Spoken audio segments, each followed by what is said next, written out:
And welcome back to Aftershock Wrestling Entertainment. Welcome back to the Allcast. I'm Brant Fowler, and I've got a fun episode for you this week. So, Randy Orton just celebrated his 20-year anniversary in the WWE this past Monday on April 25th. So, we're going to talk about Randy Orton and some stuff about Randy Orton. And before we get into that, though, I do want to remind you to go check out the audio version on Spotify, iTunes, wherever you get your podcasts from, and listen there, follow, subscribe. Also, you can check us out on YouTube at All Podcasts. That's awepodcast.com. Give it a subscribe, hit that notification bell, give it a like and a comment, share it around if you care to, and you can follow us at social media at the Allcast across all the platforms. So without all that out of the way, let's talk about Randy Orton. So Randy Orton, I'm just going to admit it right here, is one of my all-time favorites. I think in the ring, he has few equals. Is he the best technical wrestler in the world? No. But he doesn't have to be, because Randy Orton has all these different aspects of the game that make him into the superstar he is, or the wrestler he is, however you want to say it. When JBL was on the commentating team, he used to say that if you built a wrestler from the ground up, or a sports entertainer from the ground up, it looks like Randy Orton. And I think that's absolutely true. It wasn't always true.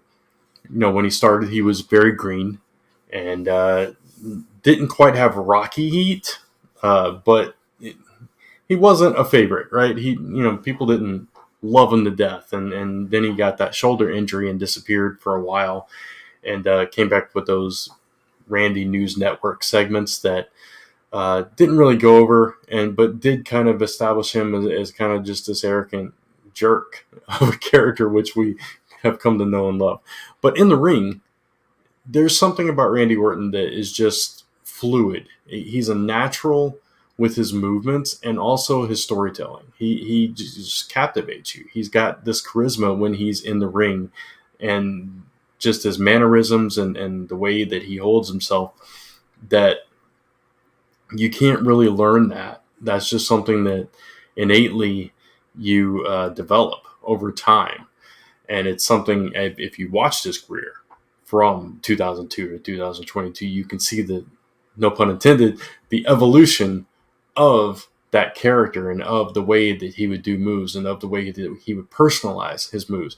I'll talk about more of that later on in this list, but let's get into this list of these things I'm going to talk about. So what I am going to talk about is 10 of the most defining moments of Randy Orton's legacy, or his in-ring career, if you will. And these are really in no particular order. They're just 10 moments that I think stand out, or 10 things about Randy Orton that stand out as these aspects of his whole overall package that define Randy Orton as one of the top wrestler sports entertainers in the world. So let's get into these right now with number 10, Evolution. So Randy Orton, like I said, he debuted in 2002 on April 25th, and I believe he beat Hardcore Holly on an episode of SmackDown. After that, he wrestled for a while, got traded to Raw, got a shoulder injury, disappeared for months, did this new segment thing. When he comes back, he almost immediately joins Evolution. Or actually, he may have immediately joined Evolution. I don't quite recall. But it was very soon. And like maybe a year into his WWE career, maybe 2 or 3 years if you count OVW. The time he spent down there, I think, was only a year or two, and then he was called up. So very early on, he's about 22 years old at this point, and he gets put with Evolution. So yes, Evolution was huge, even though it only lasted for a couple of years, right? But their impact on WWE is just huge. They were the modern day Four Horsemen. There's no argument there. Ric Flair was at the forefront of this. They did the jet flying, styling and profiling, dressing to the nines, all of that stuff. The same gimmicks that the Four Horsemen did. They were the elite. Evolution is, kind of saying it's the evolution of the Four Horsemen faction. This is the new version. They talked about the past, present, and future being the past Ric Flair, present Triple H, and the future being Orton and Batista. So in and of itself, yes, it's huge. And what they eventually accomplished and when they would reform and do different things, that made a huge impact. But just joining that faction for Randy Orton and for Batista was monumental to their careers, because at that point, Randy Orton, yes, okay, he was a third-generation superstar. He was the son of Cowboy Bob Orton, but not a whole lot of people in that current era of fandom knew that or really cared, because Randy Orton was kind of creator wrestler bland when he debuted, right? But putting him alongside Triple H and Ric Flair immediately says, hey, this is a guy I should probably pay attention to. If they're putting him in this group with these guys, they must see something that maybe I don't yet. So this is somebody to watch.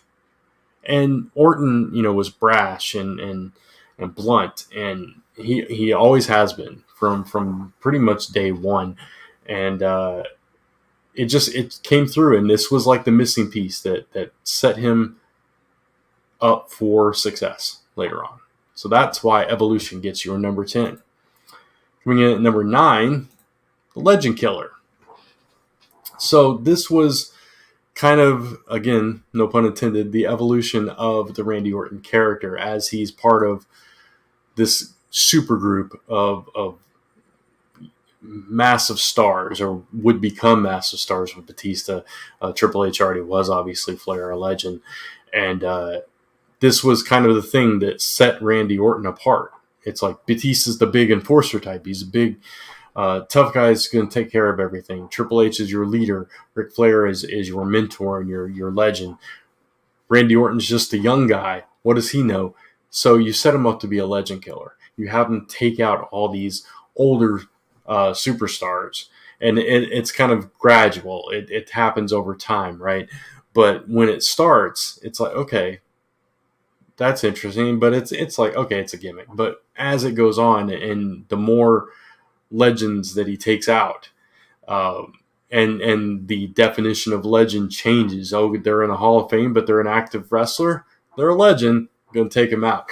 It just became this thing that became synonymous with him, and it set him apart and gave him his own identity. And yes, it was the first of many monikers for the Viper. But it was, the first. And it was, I don't know, it just did something special for his character, which brings me to number 8, which is beating Mick Foley.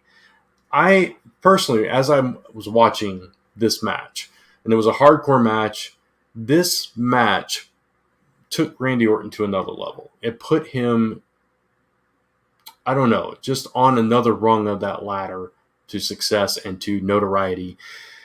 Before that, Randy Orton had some great matches. He had this persona, this legend killer, this member of Evolution. He was already somebody you were paying attention to, you knew. But when he fought Mick Foley, I think it put him in a different category of superstar, because up to that point, his matches were kind of safe. There wasn't really anything that was like, there was no defining match that was like, okay, Randy Orton is going to be one of the greatest performers of all time, until you see this match and what he goes through in this match, and landing in the thumbtacks and going the distance and going toe-to-toe with a legend like Mick Foley, and then beating him.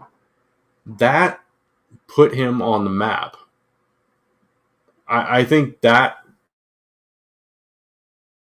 particular, remembering how I felt after watching that match for the very first time live, I feel like that match changed the trajectory of Randy Orton and made everyone say, okay, this guy is going to be a champ. This guy is going to be one of the greats. This guy is going to be first ballot Hall of Famer, legend status, no question about it. That's the path he is now on after fighting this match. You may feel differently. You may feel like other matches do that. But I feel like this was the match that changed all that for Randy Orton, in my opinion. The Legacy, coming in at number 7.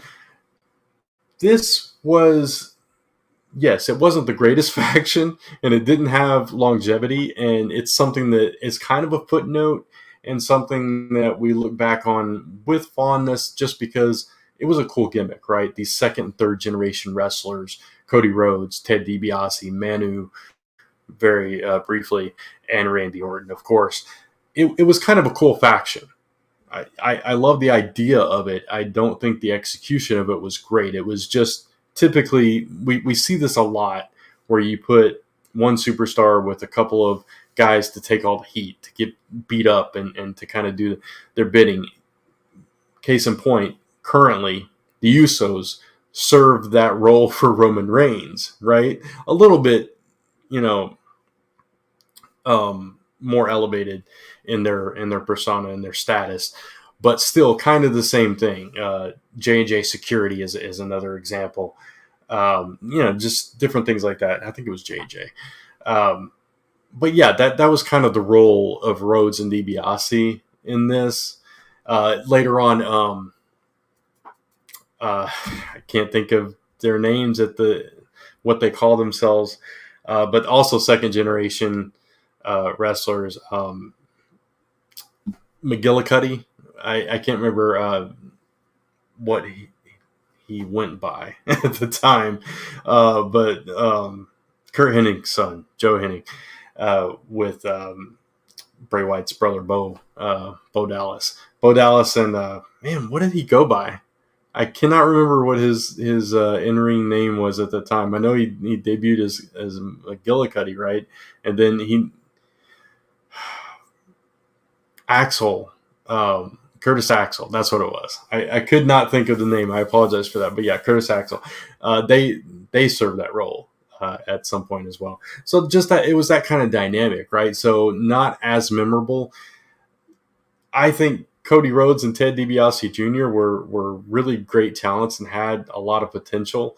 I don't think at that time WWE really knew how to push them and their personas and just try to do, the same old thing with both of them, especially with Ted DiBiase kind of saddling him with his father's gimmick and it didn't quite go over. But the idea of Randy Orton kind of graduating from being the fourth guy at Evolution to being the leader of his own faction in a short time frame. It was just a couple of years, I think 2 or 3 years after Evolution disbanded, after they dumped Randy Orton, that he formed the Legacy.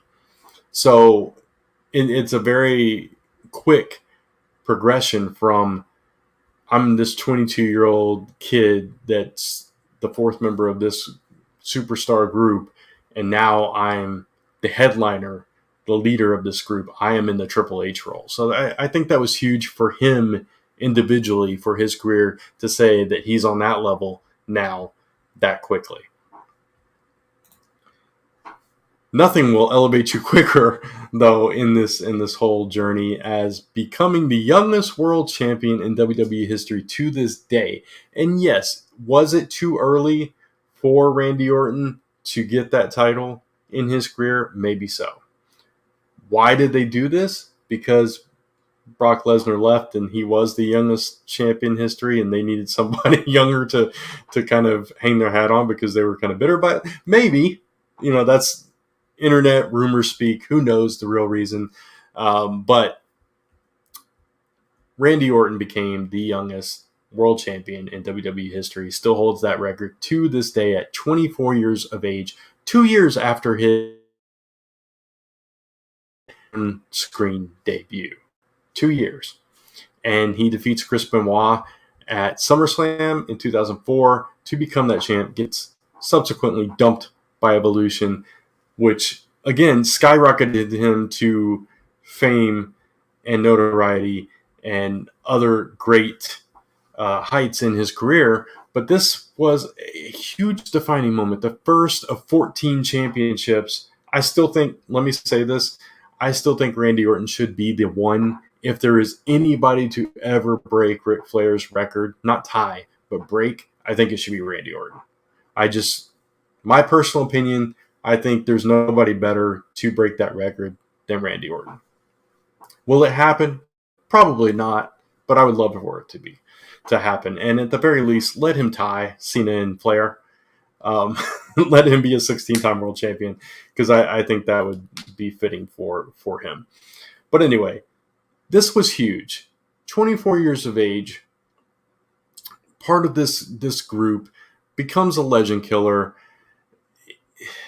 It was just this huge accomplishment for him, and it was a face turn at the same time, because the respect shown between the two after the match and everything that proceeded after, with him being dumped from Evolution and getting into a feud with Triple H and all of that, it served Evolution in that regard, served its purpose for Randy Orton to transition into the singles superstar that he would become later on and for years to come, and to become the big name that he is today. And this was really the starting point of that particular solo journey. I talked about the feud with Triple H. I'd be remiss to not mention the feud with the McMahons as a whole. This whole thing with him and Triple H that evolved into a feud with Vince McMahon, punting Vince McMahon in the head, fighting Shane McMahon several times in pay-per-views, handcuffing Triple H and knocking out Stephanie. There is deep-seated, long-term storytelling between Randy Orton and Triple H that started with Evolution, built to this, has been revisited time and time again throughout the years. But this was kind of a thing that put him on the level with Stone Cold, and I don't think anybody really saw that coming.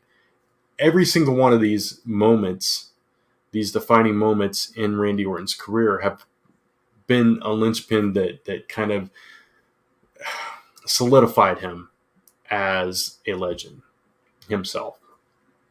And all these things, all these chances, all these risks they took with him, and all these opportunities they gave him, he just took them and made them gold.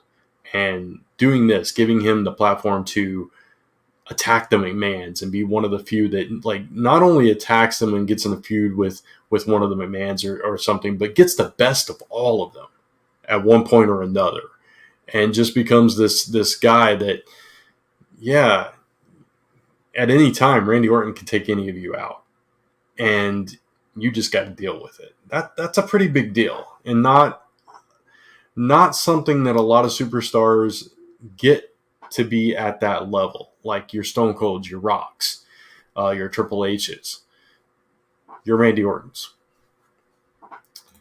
Speaking of big things and big feuds that define a career, the 9-month-long feud with The Undertaker, and the acknowledgement and really the making special of the undefeated WrestleMania streak of The Undertaker.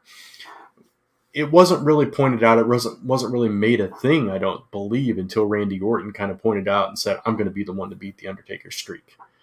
And this, obviously he did not. Obviously he lost to The Undertaker in that instance, but he did defeat The Undertaker. He got the jump on The Undertaker. Him and his father beat The Undertaker twice, I believe.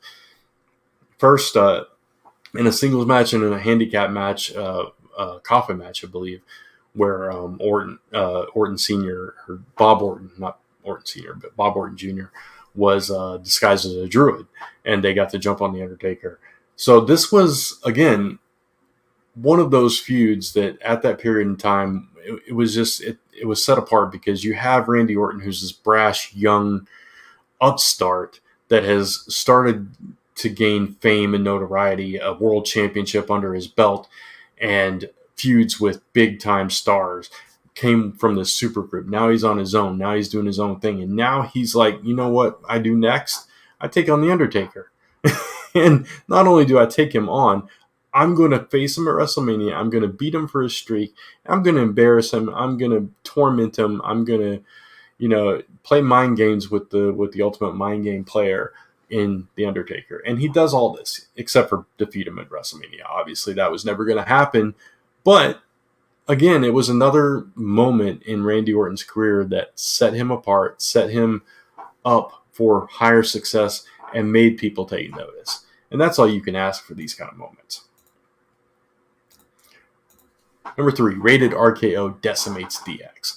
So the formation of Rated RKO was something that seemingly came out of nowhere and didn't last long enough, but made for great storytelling later on when Edge would miraculously return. Obviously, we've seen this in recent years, during the pandemic years of WWE, with the the greatest wrestling match ever, and the brawl before that in the backstage area during the pandemic, and then the whole shutdown. But before that, I think what was it? Edge had been hassled by Triple H and Shawn Michaels and cost a world title, and he asks Orton for help, and Orton has this history with Triple H, obviously. And so you form this tag team of these two younger superstars that are on the rise. Orton has already been pretty much established. Edge is almost there, is right there as well. He's broken out from his faction and his tag team goofy stuff, and obviously the headlining highlight reel tag team stuff with the Hardys and the Dudleys. And now he's a solo act as well, and trying to rise that, climb that ladder as well. So you put these two together, and it's like, this is like putting Stone Cold and The Rock together, Stone Cold and Shawn Michaels together. Those kind of dream teams teaming up that you would never think that would be together, because they're both kind of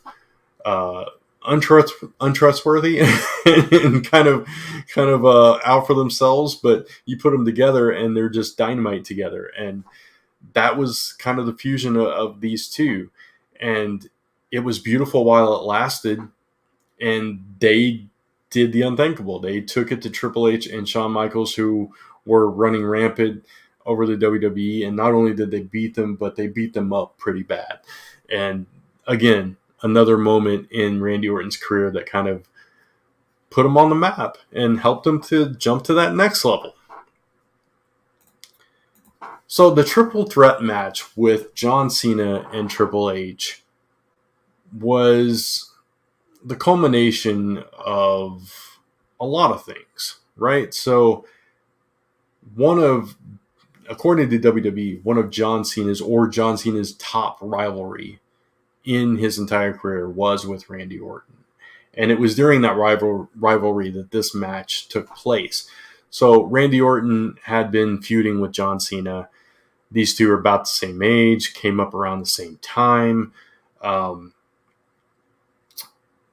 they're, obviously different types of dudes, different sides of the coin.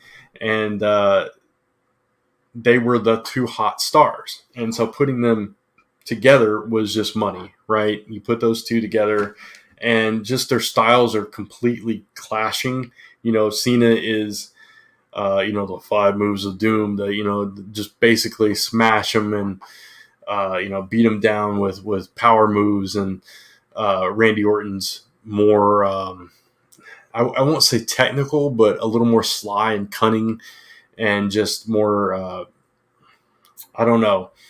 I don't know what the right word is to describe his style, but it's an interesting contrast when you see them together wrestling against each other.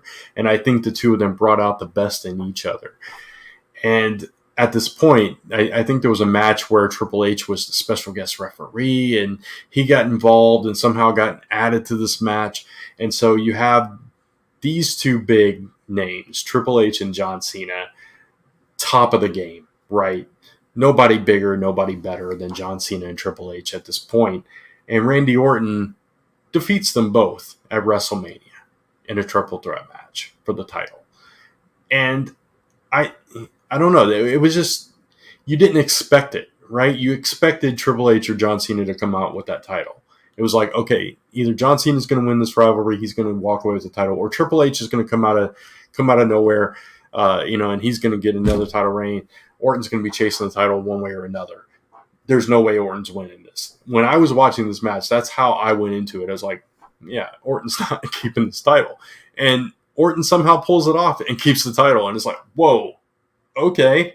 So they again, elevating Orton to this legendary status that he holds today, to the point where these days Orton can literally do anything and you're paying attention to it. And it doesn't matter if he wins or loses, or if he's holding a title, if he's not holding a title, if he's chasing the title, if he's just in a random feud. He's in that lane that someone like a John Cena or even like a CM Punk or like an Edge are, where you can just do anything with them and it's fine.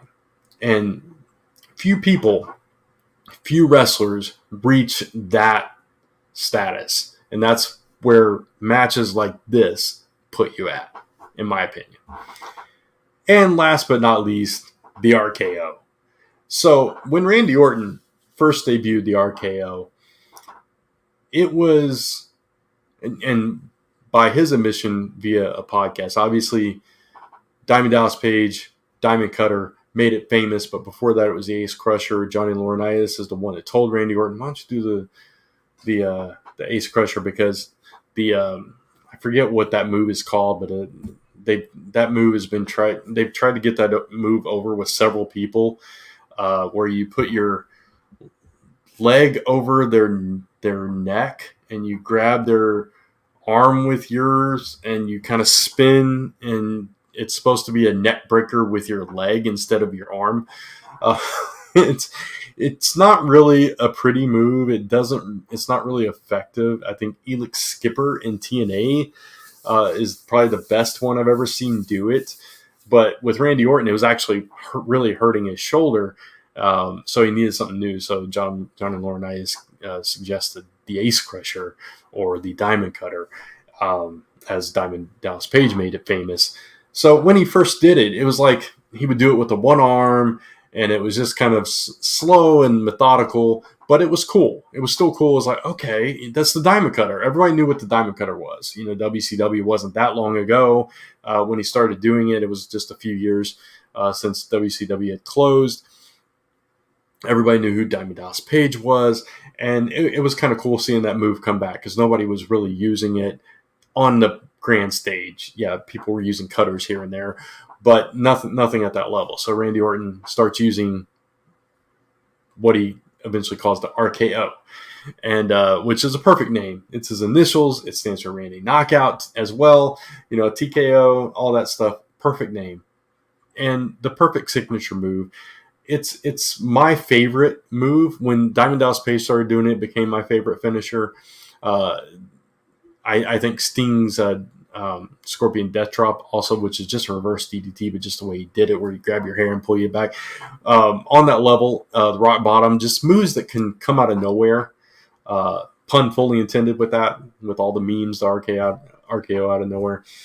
But it was this defining thing that Randy Orton's overall persona and character was missing, and the RKO became that thing that just kind of completed the package for him.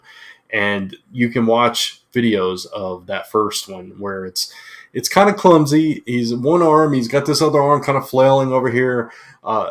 Eventually he gets there to where he makes it his own, and nobody does an RKO cutter, Diamond Cutter, whatever you want to call it, Ace Crusher, like Randy Orton does it. There's just something about the way that he does it, the way that he approaches it, the way that he hits it out of nowhere that nobody else does.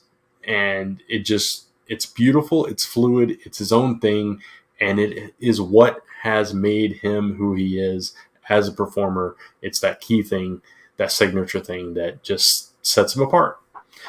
So those are 10 defining moments, or in the case of the RKO, things. I guess you can say the moment that he first used it.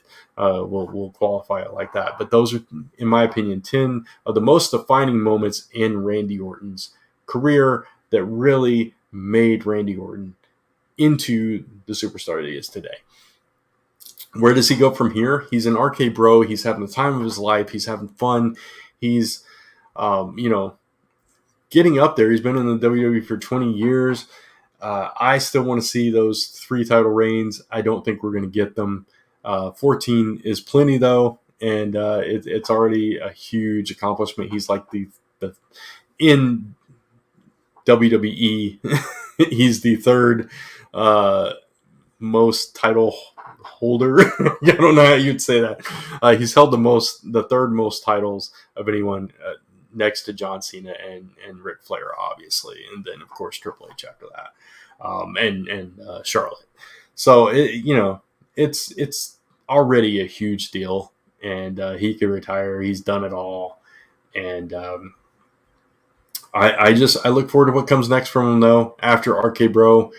But congratulations to Randy Orton for 20 years of success and growth and just fabulous times for me as a fan in WWE. Thank you for your contributions to the ring, and I can't wait to see more from you, bro. So, bro, but yeah, that's Randy Orton. That's this episode of the Oddcast. Hope you enjoyed this one. Hope you enjoyed my take on these defining moments. I'd love to hear yours in the comments below, and of course, don't forget to like, subscribe, follow.